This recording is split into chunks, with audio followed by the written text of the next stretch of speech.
Hey guys, welcome to chapter 2. If you made it this far, congratulations.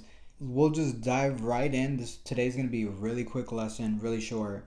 We're just going to be talking about licensing and disciplinary system when it comes to becoming a CPA.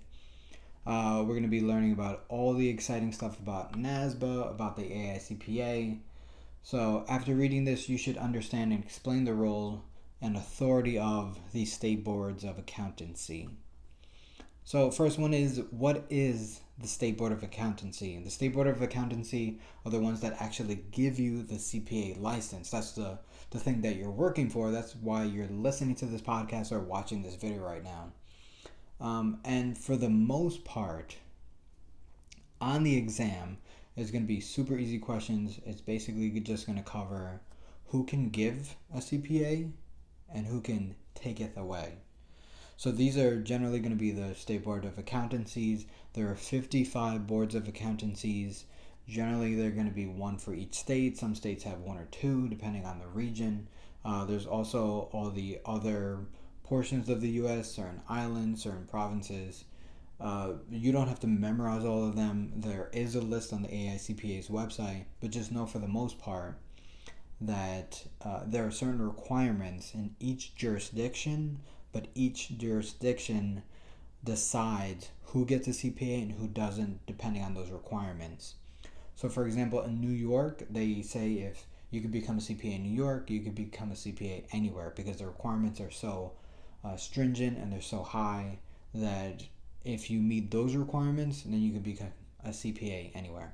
So just know there are 3 general rules. You need to pass the exam. That's probably the hardest part.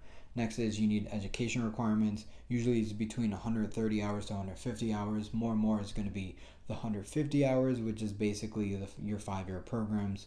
It's going to be your undergraduate coursework as well as the graduate coursework, your MBA, your master's in accounting, your master's in tax. That will all be towards your CPA licensure. And then the third requirement, it's some real world experience. Some states have no experience that you need. Some have 1 or 2 years of experience that you need. So make sure to go on the your National Board of Accountancy website and make sure that your jurisdiction, that you have all those requirements set before you take the exam. And hopefully when you pass everything, you can get your CPA license and you can be done with all of this. So the first thing you have to know is the difference between NASBA and the AICPA. So if you remember freshman year, you have all your coursework and you have all the different names and acronyms of the NASBA and AICPA and the FASB and GAAP. Basically, this is where it comes out and you have to actually understand it.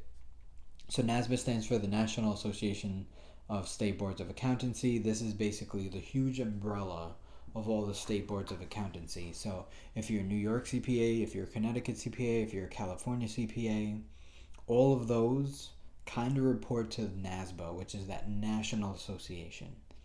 As the AICPA, what they actually do is they're the ones who write the CPA examination. They don't actually give you your CPA license, but they're the ones who make you take these tests. Right, so these are some of the easiest questions you're going to see on the exams. So the first one is, who can take your license away? Only the state boards of accountancy can take your license away. And why?